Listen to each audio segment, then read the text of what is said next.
tous, je m'appelle Hélène Courreau. Je suis là pour vous parler de l'hypersensibilité chez le bébé, en même temps chez le jeune enfant. Pour ma part, j'accompagne les bébés et leurs parents avec plusieurs outils, la communication de cœur à cœur, les réflexes archaïques, la méthode Léa, le Samvahan. Je suis kinésiologue aussi.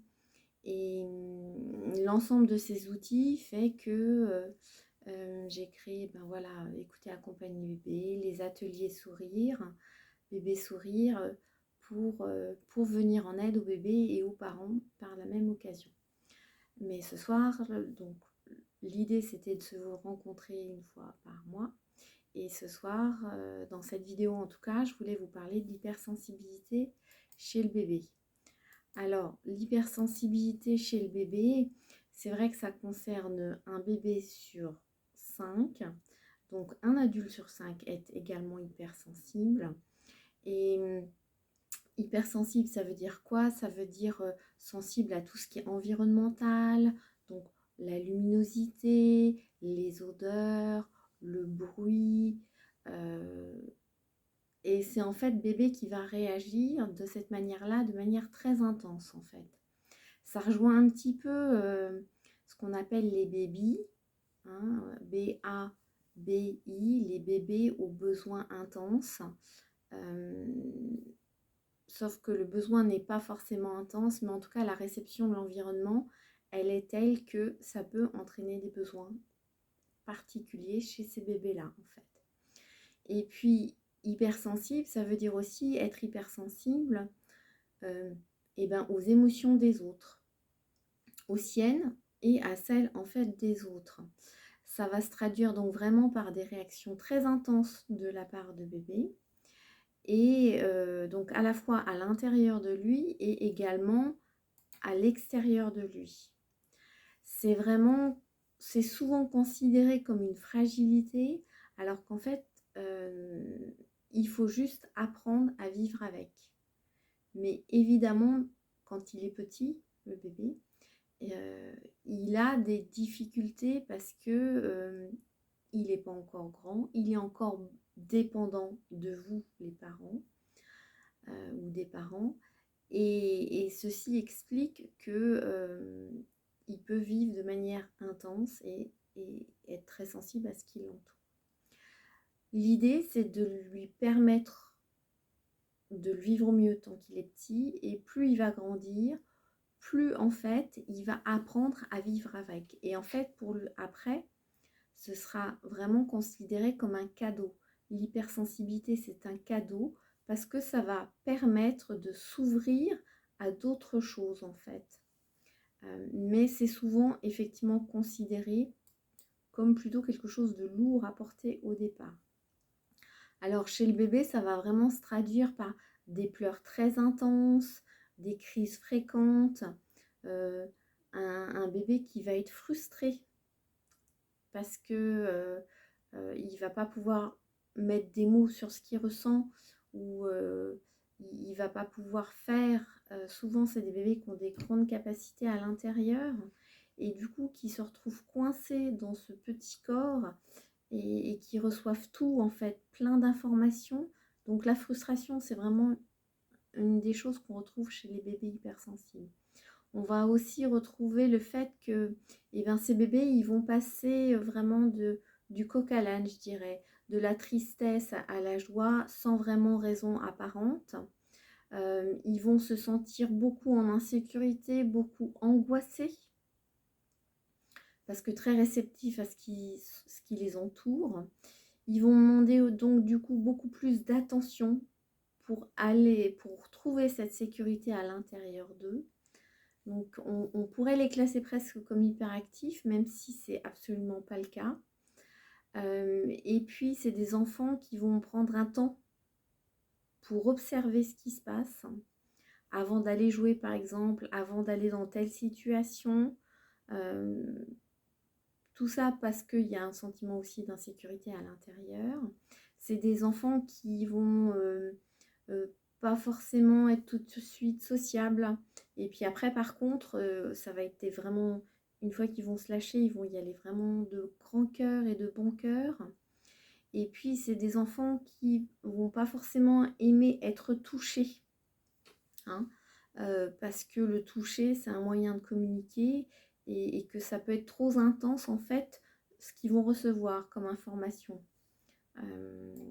C'est également, on va les classer plus ou moins timides, hein, alors qu'en fait, c'est pas du tout ça. Ils vont avoir besoin de beaucoup d'énergie pour gérer tout ce qu'ils ont à gérer. Parce qu'en fait, les hypersensibles reçoivent énormément d'informations et du coup, elles arrivent toutes en même temps. Et au départ, c'est difficile de faire un tri dans tout ça. Ce qui explique que c'est des enfants qui vont avoir du mal à faire des choix. Donc ça va leur demander beaucoup d'énergie.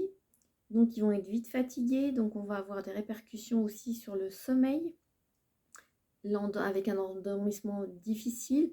Parce que c'est comme si en fait, vu le nombre d'informations qu'ils reçoivent, et ben, le cerveau il se met en boucle.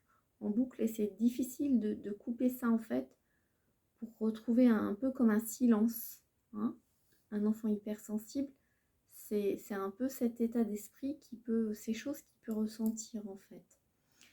Donc, tout ce qui est nouveau lieu pour un enfant hypersensible, ça va être générateur de stress ou peut-être d'inconfort ou d'informations trop nombreuses en fait. Et, et ça, c'est à prendre en considération chez ces enfants-là en fait. L'hypersensibilité, pourquoi? Eh ben, d'un point de vue neuronal, ce qu'on observe, c'est que en fait, il y a beaucoup de connexions qui se font très très vite chez ces enfants-là, ou les adultes d'ailleurs, du fait de l'assimilation de toutes ces informations. Et on retrouve souvent un cerveau droit qui est prédominant. Vous savez, le cerveau droit, dans notre cerveau, on dit souvent, on est souvent droit ou gauche.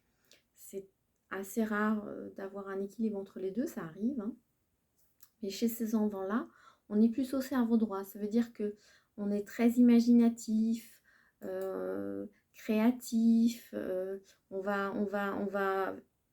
Tout ce qui est reconnaissance faciale, ça va être très vite. On va décoder la personne qui va être en face de soi, par exemple. Les perceptions sensorielles sont beaucoup plus importantes. Tout ce qui est également la perception dans l'espace, tout ce qui est l'approche globale de la personne. On ne va pas s'arrêter sur un détail, on va voir tout l'ensemble en fait quand on a un bébé hypersensible. C'est comme ça qu'il va voir les choses. Les adultes aussi d'ailleurs. Et on va pouvoir voir loin en fait. Donc un bébé qui est plutôt cerveau droit, dans ce cas-là, il va recevoir beaucoup d'informations, beaucoup de créativité, d'intuition et d'imagination.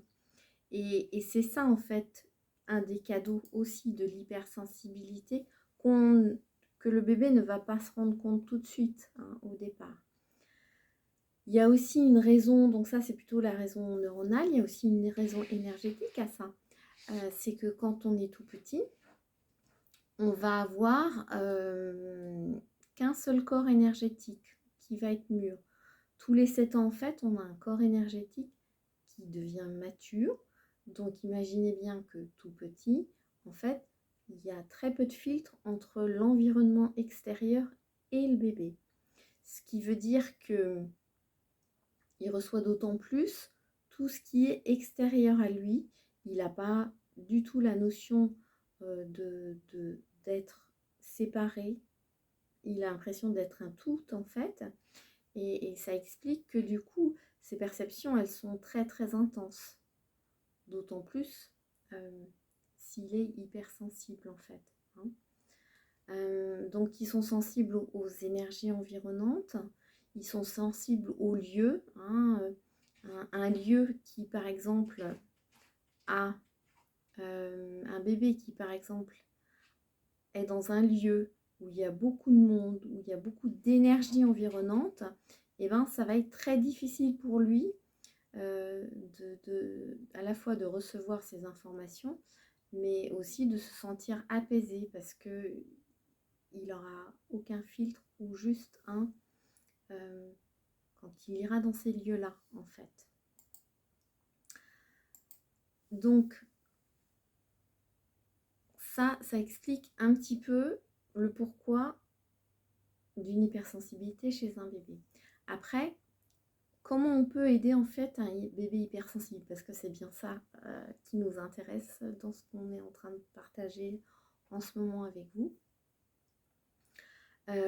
Eh bien, c'est déjà le maître mot, je dirais, pour un bébé hypersensible en tant que parent, c'est de lui offrir un cadre vraiment sécurisant, de lui apporter quelque chose où il a peu de choix à faire pour pas être perdu dans les choix qu'il peut avoir à faire, et de lui proposer quelque chose de très sécurisant pour que la sécurité à l'intérieur, il puisse ensuite l'acquérir, la sécurité à l'extérieur, il puisse ensuite l'acquérir à l'intérieur de lui. C'est ça qu'on va chercher en fait, à lui permettre vraiment de se sentir en sécurité à l'intérieur.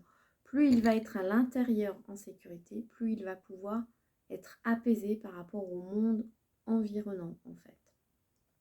Donc ça va être favoriser tout ce qui est calme, ça va être vraiment de lui expliquer le déroulement de la journée. Un enfant hypersensible, il aime que les choses elles soient planifiées, qu'on lui explique à l'avance ce qu'il va vivre ou en tout cas ce qui est programmé. Ça va être d'éviter des lieux où il y a beaucoup de bruit, où il y a beaucoup de lumière, où il y a beaucoup de monde. De lui apporter beaucoup de paroles sécurisantes. Ça ne veut pas dire qu'il faut surprotéger un bébé hypersensible. Au contraire, il faut lui donner à lui les outils au fur et à mesure pour qu'il puisse vraiment trouver ce qui est juste pour lui et savoir gérer seul. C'est pas un cadeau qu'on lui fait que de surprotéger un enfant hypersensible. Mais en même temps, il faut trop. Donc la difficulté, ça va être de trouver le juste milieu entre je veux lui offrir un cadre sécurisant et j'ai besoin de lui donner, de l'aider dans ses choix et dans la protection que je lui apporte, mais de manière juste en fait. Et puis, selon le contexte, en fait, si c'est un bébé qui a été par exemple déclenché à la naissance ou qui a été aidé à sortir avec une ventouse, un forceps par exemple, c'est des enfants qui vont déjà avoir été forcés dans leur vie, donc ils ne vont pas être aimés forcés. Donc ils vont encore plus apprécier le fait qu'on leur propose un cadre sécurisant et des informations sur ce qui va se passer dans la journée. Ça, c'est important. Ça, c'est un petit peu le côté sécurisant, calme. Ensuite, d'un point de vue corporel, chez les bébés hypersensibles, puisqu'on retrouve souvent quelque chose en lien avec le toucher, eh ben, on va chercher à aller vraiment travailler tout ce qui est sensoriel. Sensoriel, ça va être donc d'aller vraiment dans le toucher. Vous allez peut-être pouvoir observer qu'il y a des bébés qui n'aiment pas être touchés au niveau du dos, au niveau du pied, ou qui sont hyper chatouilleux. Ça, c'est plutôt en lien avec les réflexes archaïques. Mais du coup, l'idée, c'est d'aller masser les bébés pour les aider vraiment à être bien d'un point de vue corporel. Le corporel et l'émotionnel sont très liés de manière générale et encore plus chez les bébés hypersensibles. Donc ça va être intéressant petit de pouvoir aller travailler ça par des massages. Alors moi j'aime beaucoup le Chantala, S-H-A-N-T-A-L-A, parce que c'est un massage où vous avez des mouvements croisés en fait avec le bébé. Des mouvements où on va toucher la main sur le pied par exemple. Moi je peux pas, mais voilà. Et donc ça c'est très intéressant. Ça va aider en fait le cerveau droit et le cerveau gauche à rentrer en contact. Du coup, ça va permettre à ces bébés qui ont plutôt tendance à être imaginatifs d'aller chercher dans le côté logistique et du coup de créer une harmonie au niveau des possibles qu'ils ont, de leur potentiel et de trouver les ressources en eux pour vivre de manière harmonieuse avec cette hypersensibilité. Parce que c'est ça que le bébé va devoir apprendre et qui va devoir vraiment acquérir tout au long de sa vie en fait. Donc ça peut être aussi, par exemple d'un point de vue corporel, on a des bébés qui vont beaucoup sursauter. Et quand le bébé sursaute comme ça, l'idée c'est vraiment de le ramener en position fœtale et de le bercer avec des paroles rassurantes pour lui dire que tout va bien, qu'il est en sécurité, que vous êtes là, qu'il est aimé, et de sorte qu'il s'apaise à l'intérieur. Hein. Le maître mot, c'est sécurité, apaisement à l'intérieur. Ça, c'est très important. Quand on berce le bébé, on va aussi chercher à le bercer. Donc, vous l'allongez par exemple sur la table, vous allez prendre vraiment ses hanches et vous allez faire des mouvements de va-et-vient pour pouvoir le bercer. Ces mouvements de va-et-vient, ce qui est important, c'est de le mettre vraiment devant vous. En fait, vous êtes là et lui, vous le bercez comme ça. Pourquoi le faire un petit peu à distance de vous? Parce que ça va lui montrer que il est en sécurité, même loin de vous, entre guillemets, et que ça lui permet de grandir, en fait. Donc, vous le mettez comme ça, sur le dos, et vous le bercez. Et ce qui va le sécuriser quand vous allez le bercer comme ça, c'est la posture que vous, parents, vous allez avoir. C'est-à-dire une posture de sécurité où vous êtes vraiment présent avec tout votre cœur, relié à son cœur à lui, et vous le bercez comme ça tendrement, avec tendresse et amour. Et il va se rendre compte que même s'il n'est pas collé à vous, il peut ressentir de la sécurité. Et plus il se sentira en sécurité, plus il va apprendre à gérer ses émotions et grandir de manière harmonieuse. Ça, c'est d'un point de vue corporel. Ensuite, on a le côté émotionnel, je dirais. L'émotionnel, eh bien, ça va être principalement d'arriver à mettre des mots sur ce que bébé vit. Alors, il y a plusieurs techniques comme ça. Moi, je propose la communication de cœur à cœur où, voilà, j'accompagne les parents à pouvoir communiquer avec leur enfant avec un autotest ou des baguettes de sourcier. Il y a aussi une petite partie sur le corporel et l'émotionnel que j'explique un petit peu. En fait, ce qu'il faut savoir, c'est que dans l'émotionnel, tant qu'on n'arrive pas à mettre le mot sur l'émotion qu'on vit, et ben, quelque part, le processus ne se finalise pas. Et donc, un bébé hypersensible, s'il ne peut pas finaliser le processus, ça va être d'autant plus intense pour lui de vivre ce qu'il a à vivre. Donc, dans l'idée, c'est de vraiment pouvoir essayer de mettre un mot. Est-ce que là, c'est un pleur parce que tu es triste? Est-ce que c'est une colère? Est-ce que c'est une peur? Et le non-verbal du bébé va vous dire si vous êtes juste ou pas. On sous-estime les enfants. Ils ont une capacité dans leur non-verbal à nous traduire en fait déjà les choses. Après, il y a des communications de cœur à cœur qui peuvent se faire, mais vous, parents, vous avez ces ressources pour savoir si là, c'est plutôt un pleur en lien avec la tristesse ou une peur. Moi, je reçois des bébés dans le cadre de la communication de cœur à cœur, écouter, accompagner le bébé.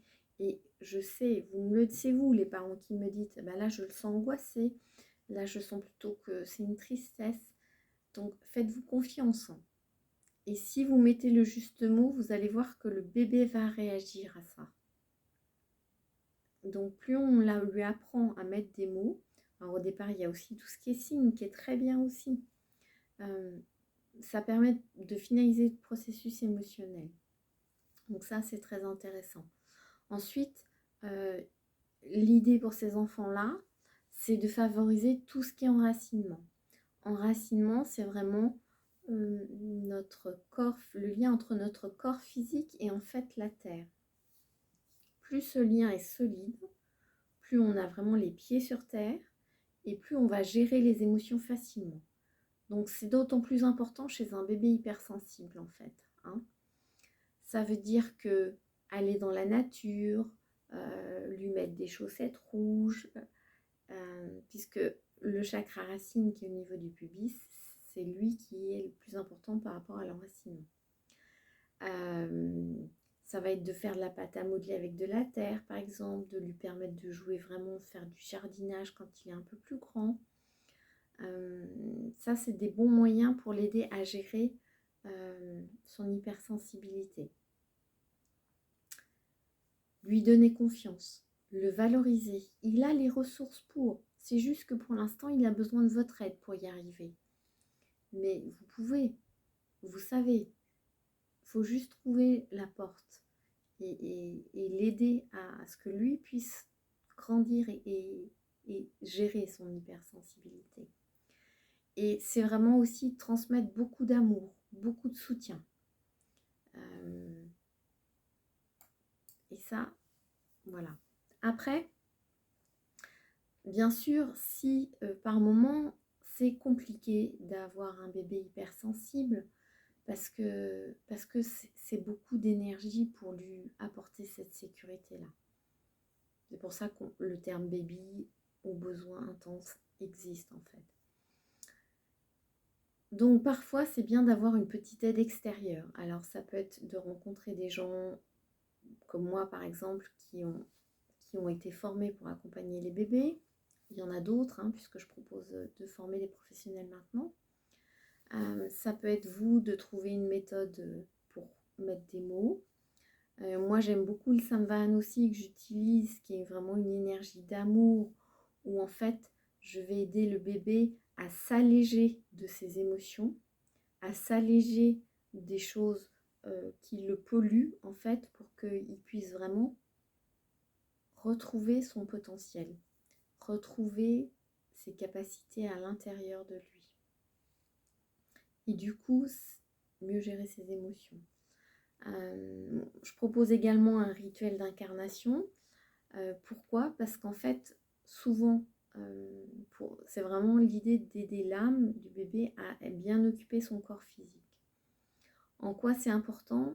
C'est important dans le sens que quand on est hypersensible, qu'on soit bébé ou pas bébé, être dans son corps, c'est trop difficile parce qu'il y a trop de choses. Et ça veut dire aussi ressentir très fort les émotions. Donc ça veut dire que quelque part, c'est plus simple de ne pas habiter complètement son corps. On peut retrouver ça chez les autistes, par exemple. Les enfants qui sont dans la lune, ça ne veut pas dire qu'ils ne sont pas incarnés, mais ça veut dire que peut-être qu'ils ne le sont pas aussi bien qu'ils pourraient l'être. C'est ça. Et du coup, ce petit rituel qui est composé vraiment de chants, d'une couverture pour envelopper le bébé, lui apporter vraiment un soutien avec votre présence à vous, des chants, pour que vraiment il occupe complètement son corps et qu'il se sente bien dedans. Petit, c'est comme ça aussi qu'on peut les aider. Avec les mots, être bien dans son corps. Ça, vous pouvez tout à fait le faire. Donc, vous pouvez chercher une aide comme ça. Et puis, ce qui peut être aussi intéressant, c'est ces bébés-là, hypersensibles, étant donné qu'il y a peu de filtres entre eux et l'environnement, ils sont très sensibles donc aux énergies du monde subtil, des choses qu'on ne voit pas. Donc, ça peut être de prendre l'habitude de faire le ménage chez soi, d'un point de vue énergétique, par exemple. On passe de la sauge de temps en temps pour demander à tout ce qui n'appartient pas à la maison de partir. Ça peut être de rehausser les vibrations de la maison pour qu'ils se sentent bien, en sécurité. Ça peut être d'aider à harmoniser ses chakras. Ça peut être de lui proposer une douche de lumière. Bah, tu sais, on va faire une petite douche de lumière. T'imagines, on imagine vraiment la douche. On demande à l'eau de nettoyer, ou on demande à l'eau de rajouter de la lumière et de nettoyer. Et on imagine toutes ces poussières qui vont en fait dans le siphon. Et ça nettoie. Tout ce qui est désagréable, ça part. Ça, vous pouvez proposer à vos enfants des choses comme ça. Ça peut être de lui proposer de se mettre dans une bulle de lumière avant d'aller dans un lieu où il y a beaucoup de monde, par exemple. Ça peut être de faire nettoyer votre maison si vraiment c'est nécessaire. Moi, j'invite souvent, parce que c'est tout à fait normal qu'un bébé ressente certaines choses jusqu'à peu près 4 ans. Après, il fait un choix. Mais du coup, c'est vrai que si vous habitez un lieu qui peut être pollué, ou, ça peut rendre encore plus sensible un bébé, et le sommeil est perturbé, toutes ces choses-là. C'est pas dans tous les cas comme ça, mais ça peut être utile. Hein. Et puis, donner confiance au bébé. Confiance, amour, sécurité, ça c'est primordial. Alors, quand c'est que le bébé, je dirais, voilà, ça c'est des outils que je vous propose. Maintenant, ce qui peut se passer, c'est que parfois, en fait, le bébé ressent des choses qui appartiennent aux parents. Je m'explique. Ça ne veut pas dire que c'est vous, parents, qui lui transmettez les choses. Ça veut dire que lui les ressent et il a décidé aussi de les vivre. Donc, parfois, en apaisant le parent, évidemment, on apaise l'enfant. Mais ça vous appartient à vous, parents, et c'est vous qui savez si vous êtes concernés ou pas. Donc, ça peut être une piste à explorer. Voilà ce que je voulais vous dire. Donc, si on résume un petit peu, hypersensibilité, les pistes à explorer pour les parents, pour vous parents, ça peut être communiquer de cœur à cœur, voir tout ce qui est sensoriel, par les massages pour apaiser le corporel, apporter beaucoup de confiance, de sécurité, d'amour au bébé, lui offrir un cadre sécurisant, favoriser sa sécurité intérieure. Et puis après, si ça ne suffit pas, trouver un accompagnant ou une accompagnante qui puisse vraiment les aider à alléger leurs émotions, à apprendre à les gérer,